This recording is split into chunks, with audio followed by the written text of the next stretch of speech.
Alors aujourd'hui, on va parler sécurité routière avec nul autre que le porte-parole de la Société de l'assurance automobile du Québec, nul autre que Mario Vaillancourt. Bonjour, M. Vaillancourt. Bonjour, M. Carbonneau. Vous allez bien? Très bien, merci. Merci de nous rendre visite. Ben, ça fait plaisir. C'est important. C'est toujours important de parler de sécurité routière à tout temps de l'année. Surtout dans sa région. Bien sûr. Ben oui, ça. Moi, je suis originaire de Saint-Pamphile. Alors, oui, c'est ma région d'origine, une très belle région. Et je peux dire aussi que à l'origine, j'ai travaillé ici à Montmagny dans les médias, à la radio. Ça remonte à il y a quelques années. Seulement quelques. Quelques années. Quelques années.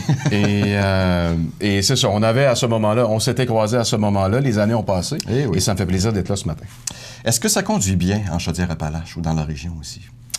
Ben, écoutez, le bilan routier qui a été dévoilé récemment donnait, au niveau national, au niveau de toute la province, il y a eu malheureusement 13 décès de plus, 359 là, comparativement à 2016. Mais il faut dire qu'au global, il y avait quand même eu 474 accidentés de moins. Il faut dire que le bilan routier, c'est toujours calculé sur 5 ans. Donc, sur la moyenne de 5 ans, évidemment, le bilan routier est en constante amélioration, sauf en 2017, où il y a eu malheureusement des décès de plus. Si on parle de la région Chaudière-Appalaches, la région fait partie des 9 régions où il y a eu une baisse au niveau des décès. On parle de 30 décès, 5 de moins qu'en 2016. Et au global, l'ensemble des victimes, 2016 personnes ont subi des dommages corporels dans la région de Chaudière-Appalaches. C'est quand même moins que l'année précédente, 1,2 % de moins. Donc, mais cela dit, évidemment, il y a toujours, on dit toujours qu'un décès, un blessé en a un de trop. Et qu'il faut toujours travailler très fort pour limiter le nombre. Est-ce qu'on connaît un peu les causes? Les principales causes, si on veut, de ces accidents ou de ces décès, là, en fait? Oui, bien absolument. Ce qu'on peut dire, c'est que la distraction est maintenant en première position en matière de cause première, suivie de près par la vitesse et l'alcool par la suite. Donc, ce sont les grandes causes des accidents qui causent des dommages corporels, et pas seulement pour la région, mais pour l'ensemble du Québec. Et je vous dirais même un peu partout, là, c'est la distraction, incluant le cellulaire, évidemment, prend de plus en plus de place. D'accord.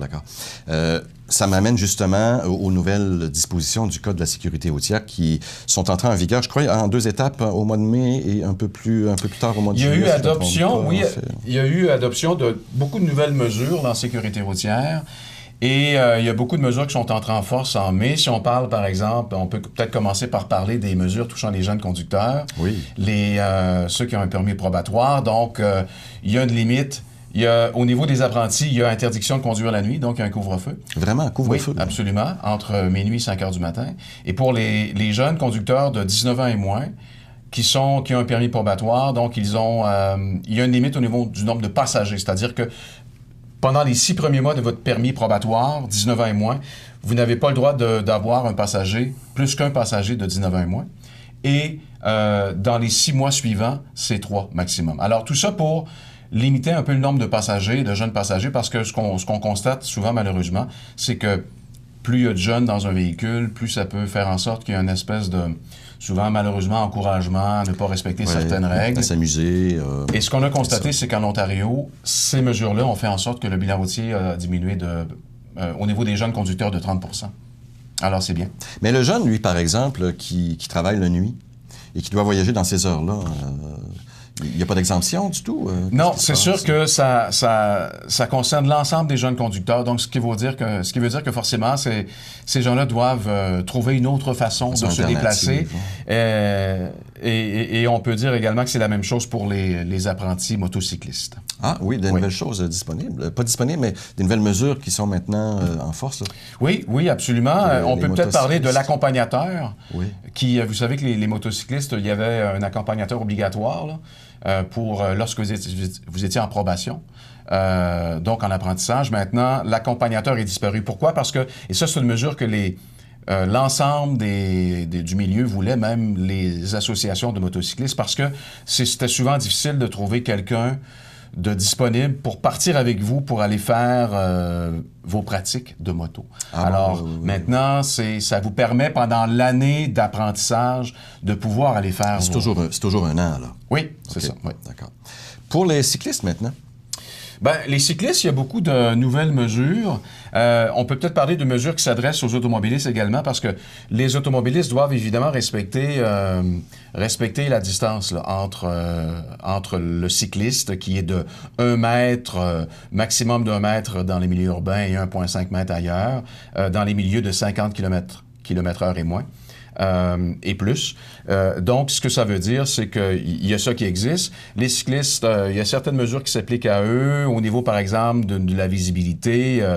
Les détails sont à peu près, tous les détails sont sur notre site Internet. Ce qu'on peut peut-être dire aussi, c'est qu'au niveau des cyclistes, le cellulaire, tout ce qui s'appelle mesure cellulaire, le cycliste n'a pas le droit d'avoir avec lui un cellulaire lorsqu'il se déplace en vélo. Dans le fond, le cycliste, tout ce qu'il doit faire maintenant, c'est de se déplacer, de bien se concentrer sur la conduite de son vélo pour entendre tout ce qui se passe au niveau de l'ambiance. Mais comme je le mentionnais tantôt, avant d'entrer en onde, justement, plus que tu es dans un véhicule qui est petit, le danger est d'autant plus énorme, si on veut. Là. Absolument. Puis là, on parle d'usagers vulnérables. Oui, c'est ça. Là, on parle d'usagers vulnérables, donc des usagers qui, évidemment, une collision avec un cycliste, là, on s'entend que même si c'est à 30 km/h ou 20 ou 10, ça a des conséquences pas mal plus graves. Effectivement. Je comprends, effectivement. Le cellulaire. Oui. Il y a eu beaucoup de nouvelles mesures cellulaires. C'est entré en force le 30 juin dernier. Essentiellement, évidemment, les mesures cellulaires, maintenant, ce que ça fait, c'est que ça s'est élargi à l'ensemble des appareils électroniques. Avant, on parlait juste de l'appareil tenu en main, l'appareil cellulaire. Maintenant, c'est l'ensemble des appareils, que ce soit une montre intelligente, que ce soit un iPad, que ce soit d'autres équipements que les gens peuvent avoir. Donc, maintenant, il y a interdiction de l'utiliser. Dans le fond, si on résume ça un peu, c'est que le cellulaire... la seule façon de l'utiliser, c'est qu'il soit sur un support fixe. Et la seule chose que vous pouvez faire avec, c'est d'aller consulter ce qu'on appelle de l'aide à la conduite, c'est-à-dire GPS.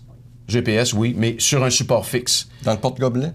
Dans le porte-gobelet, non, parce que il faut vraiment qu'il soit fixe. Parce que dans le porte-gobelet, c'est comme si, par exemple, il y aurait peut-être une tentation de l'utiliser et une tentation également d'aller voir ce qu'il y a sur l'écran. Oui.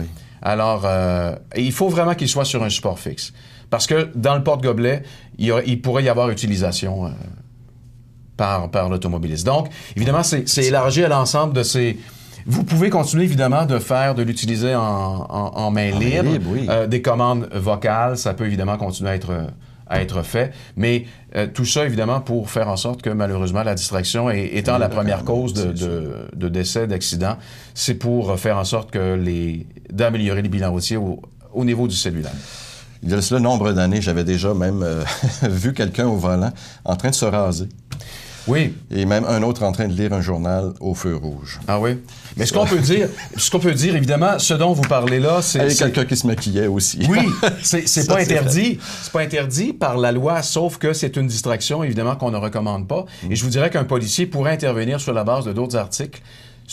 Il pourrait dire, par exemple, si vous êtes en train de vous maquiller, par exemple, ou faire autre chose et que votre voiture fait ça, ben un policier il y a des articles qui existent qui peuvent faire en sorte que le policier peut intervenir sur la base, par exemple, que vous avez été un conducteur vraiment imprudent. Là.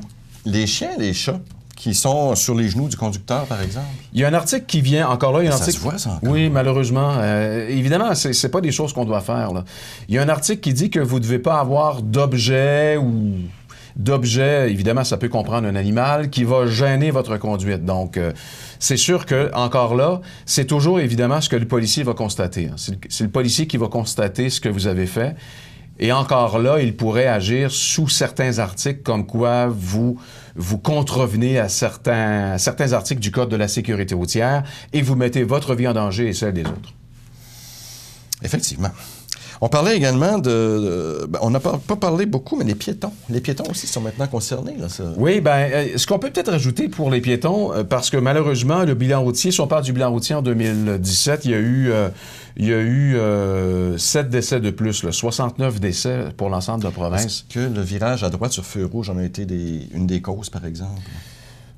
Il est peut-être arrivé des accidents impliquant cette notion-là, mais je vous dirais que c'est le genre, malheureusement, les accidents impliquant les piétons, c'est souvent à des intersections, oui, effectivement, pour toutes sortes de raisons. Et encore là, c'est un usager vulnérable, donc ça ne pardonne pas souvent.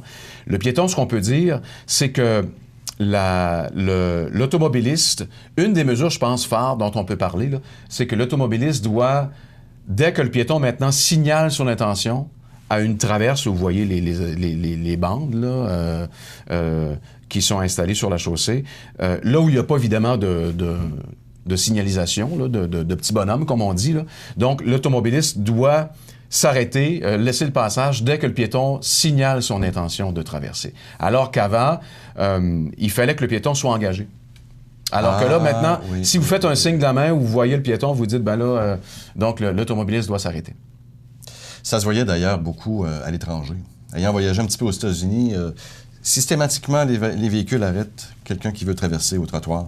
Les véhicules arrêtent, là, vraiment. Tout à fait, absolument. Tout à fait. Ouais. C'est comme dans leur instinct. Et c'est ça, et ce sont des mesures qu'on met en place justement pour instaurer ce genre de courtoisie, parce qu'à quelque part aussi, c'est un peu de la courtoisie, là, de faire en sorte d'aider les gens à traverser les routes et les rues d'une façon plus sécuritaire. Mais c'est donnant-donnant, parce que ce ne sont pas uniquement les automobilistes ou les camionneurs, par exemple, qui sont concernés par ça. Tout le monde est concerné. On parlait, exemple, le clignotant sur le véhicule. Beaucoup encore de personnes ne le font pas. Les cyclistes qui naviguent partout, les piétons qui traversent en diagonale partout. Absolument. C'est effarant. Et il n'y a comme pas vraiment de contrôle routier. On s'entend que les policiers ont d'autres chats à fouetter que de commencer à surveiller tout le monde. Bien, encore là, c'est des mesures élémentaires de respect du Code de la sécurité routière, souvent qui sont pas respectées nécessairement. Et comme je vous dis, chacun est responsable de sa conduite. Et je pense que ce sont des éléments de base là, lorsqu'on se déplace, de clignoter, de faire ces obligations de base-là. Et malheureusement, trop souvent, on voit que les gens ne le font pas. Effectivement. Alors, c'est un partage de la route qui est très important. Absolument, et on en parle régulièrement dans nos campagnes, partage de la route, entre tous les automobilistes. En juin, on avait une campagne qui visait les automobilistes vis-à-vis les camionneurs, donc vis-à-vis les poids lourds. Alors, on a plein de campagnes qui visent comme ça l'ensemble des usagers de la route. Écoute, on doit s'arrêter quelques instants. On va revenir tantôt, on va parler de nouvelles plaques d'immatriculation. Nous sommes de retour avec Mario Vaillancourt, porte-parole de la Société de l'assurance automobile du Québec. Mario, on a parlé de sécurité routière et de nouvelles dispositions au Code de la sécurité routière. Maintenant, l'engouement ces jours-ci, qu'est-ce que c'est? Ce sont les plaques. Oui, les plaques personnalisées, on en parle depuis quelques jours maintenant et ça fait quand même... on avait fait l'annonce au début, il y a à peu près un mois. Et oui, donc, les gens peuvent maintenant commander sur le site web leurs plaques personnalisées selon le nom qu'ils ont choisi, l'expression. Bon, c'est propre à chacun, là. Alors, c'était réclamé depuis longtemps, hein? Les gens l'attendaient et on a vu l'engouement de la première journée. Là. Plusieurs milliers de personnes ont demandé leur plaque la première journée. Donc, oui, les gens l'attendaient depuis un bon bout. Et il faut dire que ça existe déjà ailleurs, dans d'autres provinces, et aux États-Unis également. Donc, le service est maintenant offert aux Québécois. Et je vous dirais qu'en date, du 1er août, on avait autour de 12 000 commandes de plaques déjà réservées, acceptées. Alors, le coût est de 249,50 $ pour être bien précis. Et au renouvellement, ça coûte 34,50 $. Mais peu importe le véhicule. Est-ce que c'est accessible pour les motos, par exemple? Oui, oui. On parle d'automobile, moto, on parle même de VTT, de motoneige. Pour l'instant, les véhicules qui sont exclus, on parle des véhicules commerciaux. On dit que ça pourrait peut-être se faire dans une deuxième phase éventuellement, mais pour l'instant, je vous dirais que ça concerne à peu près 5,5 millions d'immatriculations. Et oui, quand vous parlez d'engouement, oui, il y en a un. Et on sait qu'il y a beaucoup de personnes qui attendaient ça pour pouvoir avoir leur plaque avec le nom qu'ils voulaient avoir sur leur plaque. Donc, les gens la commandent sur le web. La façon dont ça marche, c'est que rapidement, ils ont un courriel qui leur dit « Oui, monsieur, madame, votre nom est accepté. » Et par la suite, il y a une vérification humaine. Il y a toujours une vérification humaine qui est faite sur l'ensemble des demandes. Par exemple, est-ce qu'on pourrait demander Batman? Non, parce que ça fait partie, c'est un nom protégé. C'est un nom protégé. Et ça, ce qu'on recommande aux gens, c'est d'aller voir sur la base de données des marques de commerce canadiennes. Vous allez là-dessus, là, puis le nom que vous avez choisi, si vous avez un doute là, que c'est pas protégé, bien, vous allez là-dessus, puis vous allez avoir votre réponse rapidement.